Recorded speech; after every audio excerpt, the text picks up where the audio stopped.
Today's story is about a police officer in Argentina who encounters something totally inexplicable by the side of the road. Some have called this story one of the most credible paranormal stories that exists. But before we get into today's story, if you're a fan of the strange, dark, and mysterious delivered in story format, then you've come to the right place because that's all we do and we upload once a week. So if that's of interest to you, please sneak into the like button's house and replace all of their new fresh produce with wax replicas. Also, please subscribe to our channel and turn on all notifications so you don't miss any of our weekly uploads. Okay, let's get into today's stories.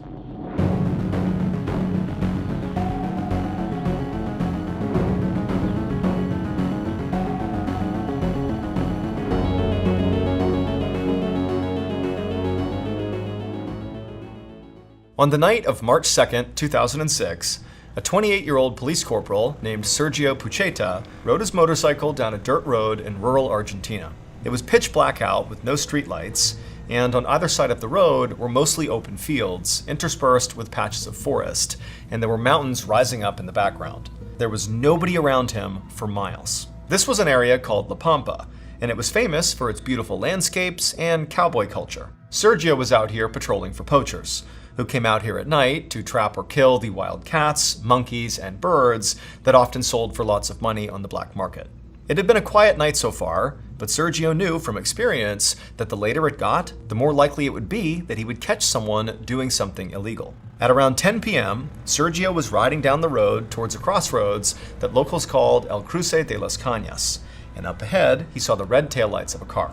And at first, it seemed like this car was coming to a stop, but then it turned off the road and drove into this nearby cluster of low trees and thick vegetation about the size of a football field, and then these taillights disappeared. Sergio felt his heart start to beat a bit faster because he knew this had to be a poacher. Maybe, he thought, this poacher had seen him and realized he could be a cop and so was driving off the road and basically trying to hide from Sergio. Sergio sped up on his motorcycle, and when he reached the spot where this car had left the road, he pulled over and he parked. Sergio climbed off his bike and then radioed into headquarters his location and asked for backup. Then he unholstered his gun.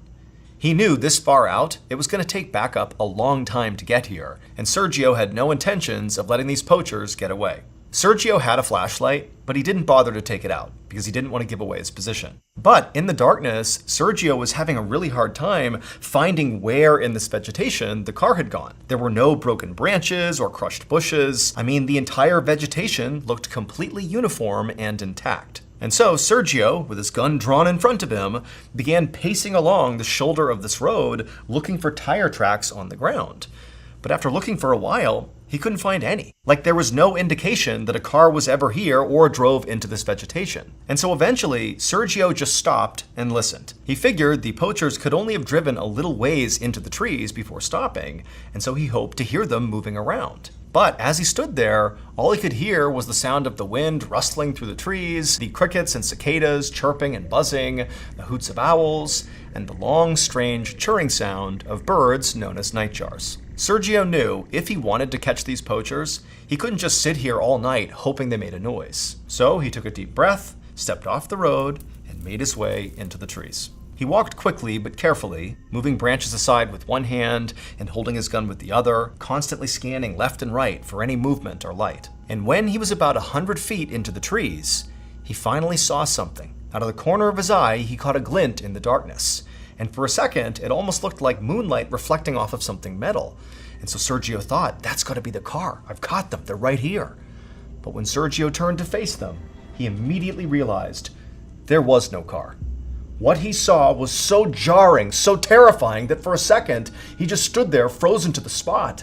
And as he did, the sounds in the forest began to amplify all around him, and he felt this panic building inside of his chest. He wanted to scream, but when he opened his mouth, no sound came out.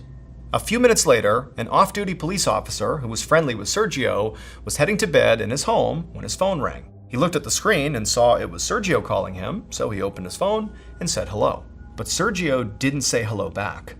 Instead, in a voice that was unusually cold and monotone, Sergio just said, "Come to Las Cañas. You know what to do." And before this other officer could ask Sergio what he meant, what's going on here, the line just went dead. The officer tried to call Sergio back, but Sergio didn't answer. The officer really had no idea what was going on here. This was exceptionally odd behavior by Sergio. And so this officer felt compelled to call it into headquarters just in case. But when this officer got the dispatcher on the phone, the dispatcher told him they actually already had backup on their way to Sergio right now. And the dispatcher told him that they were actually pretty worried about Sergio too. Because after Sergio's first radio call had come in where he gave his location and asked for backup, they had lost contact with him. Every time they had tried to call him back, he wasn't answering. Meanwhile, the backup, 3 police cars full of officers, sped past cornfields into the remote area that contained Las Cañas, where Sergio had last been.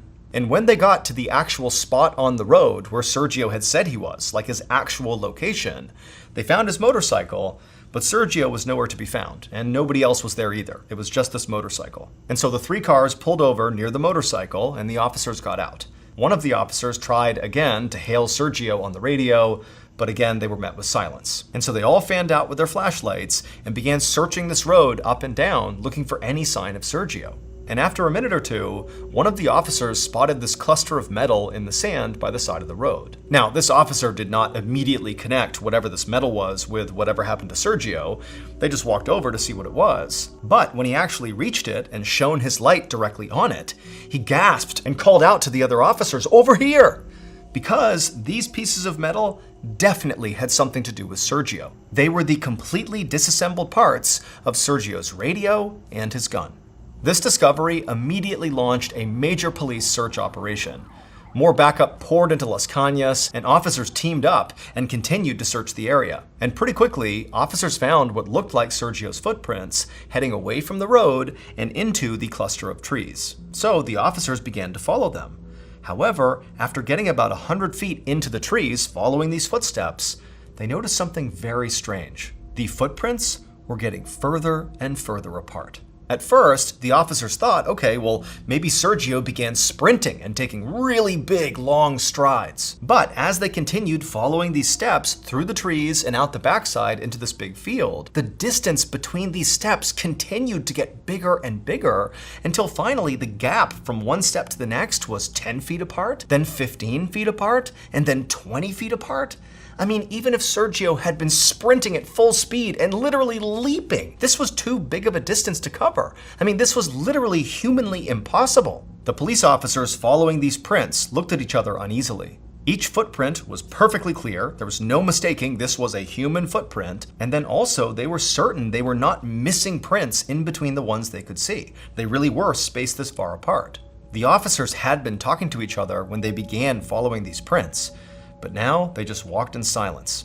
For more than 1 mile, they tracked Sergio's bizarre, seemingly impossible trail through open fields and trees until they arrived at a cornfield. And then suddenly, the trail of footprints just stopped. It was like Sergio had pushed off his right foot and then just vanished.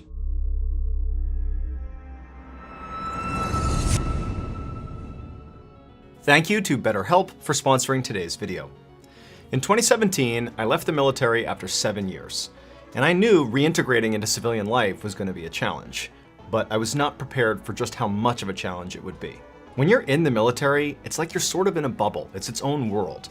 And so once I was out of that bubble in the real world again, I was shocked by just how much I didn't know how to do.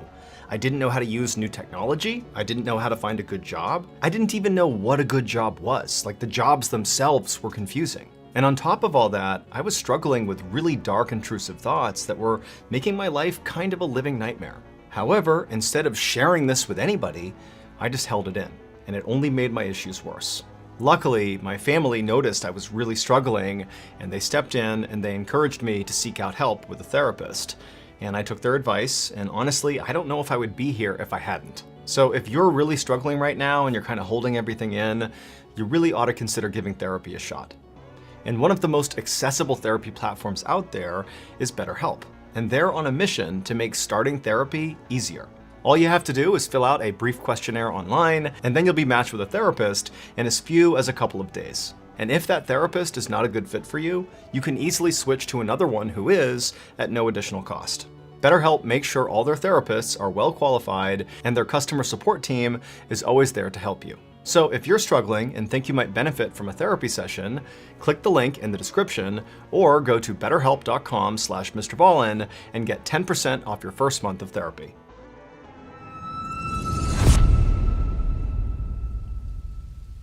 The search for Sergio went on all night, despite the fact that it started to pour at around 2 a.m. But the officers never gave up. However, beyond those footsteps, they never found any other trace of Sergio.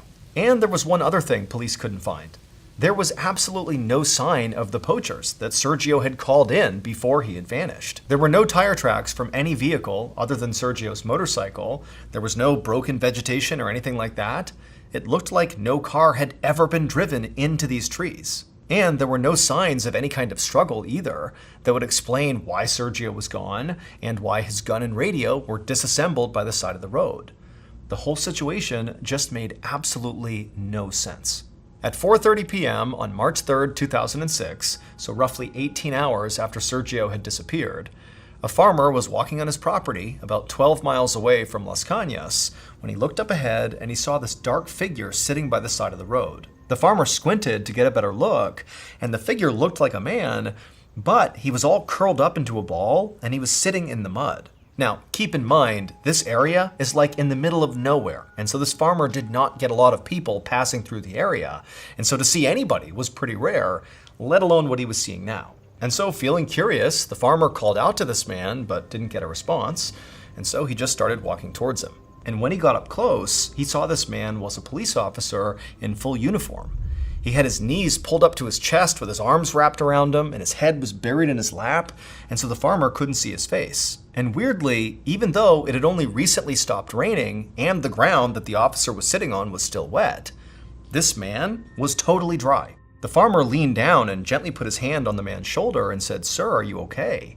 But the officer didn't react at all. He just stayed there motionless, head in his lap, not reacting, totally silent. And this was just too strange. The farmer backed away, took out his phone, and he called the police. It didn't take long for the police to show up and identify this seated police officer as Sergio Pucheta. But Sergio wouldn't talk to the police any more than he would speak to the farmer. He didn't appear to be physically injured, but there was definitely something wrong with him. So the officers called an ambulance and they summoned Sergio's boss to see if he could get Sergio to respond. And when Sergio's boss showed up, he was able to coax Sergio up off the ground, but still Sergio wouldn't speak. All he would do is give his boss a big hug and just break down and cry.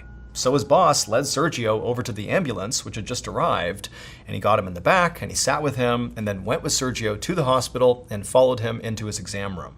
At first, inside the exam room, Sergio didn't want anybody to touch him, and he was very anxious, and he kept squinting and grimacing every time the lights were put on him. But after a few minutes, he did let the doctors and nurses remove his clothes and examine his body for wounds. Sergio's boss had expected that Sergio would have injuries. I mean, he figured he had likely been assaulted or kidnapped. But as he watched the doctors and nurses check Sergio out, it was very clear that Sergio did not have any injuries. There were no bruises, no cuts, no sign of any physical struggle at all. And not only that, as the nurse took Sergio's vitals, it was clear that he was not dehydrated or sick at all, despite the fact he had just been missing for 18 hours with no supplies. The only injury the medical team did find on Sergio was to his feet, but it did not help clarify anything.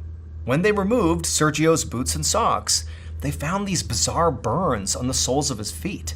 It looked like he'd been standing on a hot surface. Over the next couple of hours, Sergio did finally begin to talk. And here is the totally wild story that he told. At 10 p.m. the night before, when Sergio had followed the poachers into the trees, he had been absolutely certain that he had seen the metal of the poacher's car reflecting the moonlight. However, he didn't. There was no car. There were no poachers. When he turned, all he saw in the darkness were two sets of burning red eyes staring back at him. Sergio stood there stunned, unsure who or what these eyes belonged to. And then before he could do anything, the eyes began to move closer to him. And as they did, Sergio realized with growing horror that these were not human eyes, these were not animal eyes. These eyes belonged to some creature he had never seen before. All he could make out beyond the burning red eyes were these slim gray bodies with big heads and long skinny fingers. and they didn't appear to blink at all. Sergio opened his mouth to scream, but when he did, no sound came out. And that's when Sergio realized that not only could he not scream, but he no longer was able to move. But then suddenly he felt this intense pressure in his torso, and his back sort of involuntarily arched in response. He tried to wrench himself free of whatever seemed to be in control of him, but he couldn't. It felt like his spine was going to snap. And then he felt himself begin to walk out of the forest backwards, like his back is arched in this totally unnatural position, and he's marching out of the trees. And then as he's doing this, he watched helplessly as one of his hands went down and pulled out his phone. And then he dialed the number of that officer, and then this detached, cold voice came out of Sergio's mouth, telling his friend, "Come to Las Cañas, you know what to do." And as Sergio continued to walk in this bizarre bent-over gait, he felt himself reach for his gun.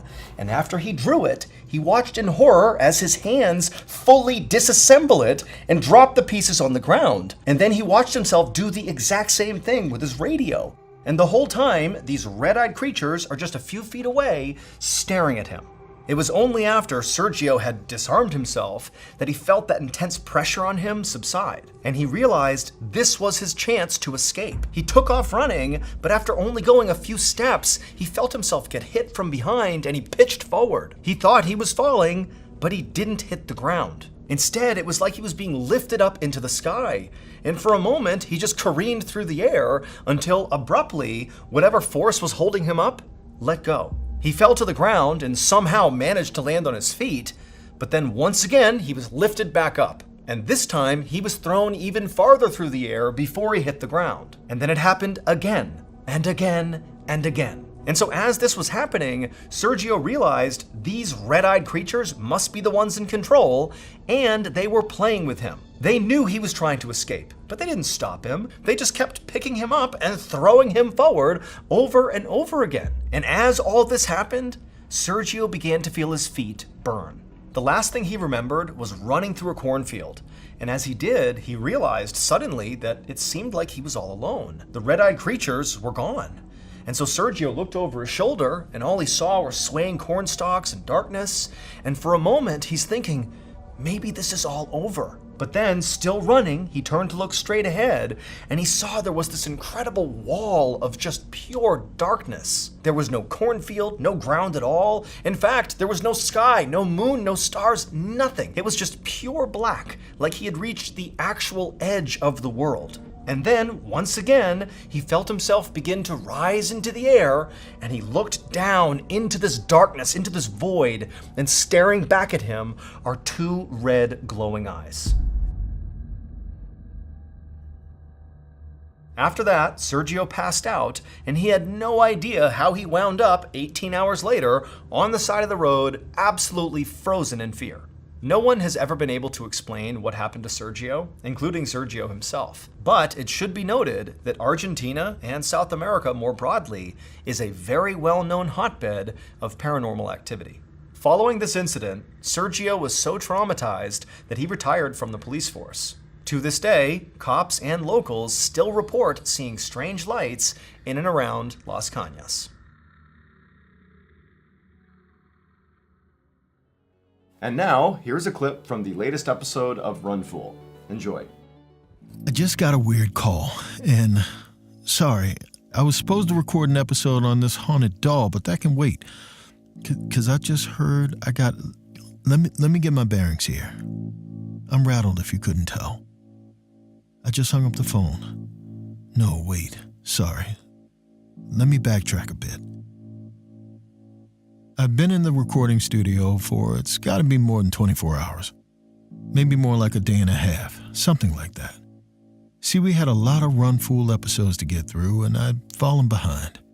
So I suggested we knock them all out this weekend. Maybe it's the tortured writer in me, but I love an all-nighter. Feels good to retreat from the world. Leave my life, my friends, family, just work. Anyways, it's been me, our sound engineer Kevin, and our producer Abakar, here in the booth. No cell phones, no drama, nothing but Doritos, Pepsi, terrifying legends, and a voice in our heads, telling us we have much to do, and not enough time to do it. A few hours ago, I made Abakar go out and get us all some grub. something that wasn't bright orange. He hasn't come back. And before I got this call, I was pissed about that because I was hungry, and it felt like he was wasting our time. But then the phone in the recording booth rang. I guess it's not a phone exactly, it's one of those intercom things where you can call between studios in the building. There was a man on the other end, a stranger. He sounded almost manic. I don't know if he could hear me, since he kept asking if anyone was there. Seemed like he hoped there was, though, because he kept talking. Told me quite a story. I'm going to need more time than usual to tell you this one. It's not some campfire fright night I can get through in a half hour. It's too big for that. Too irreversible. So I need you to buckle in and stay with me here. You hear that? Kevin just left to see if there's any truth to what this caller said. If there is, it means Abakar isn't coming back. Kevin might not either. Because if what this guy said is true, everyone outside this booth is dead.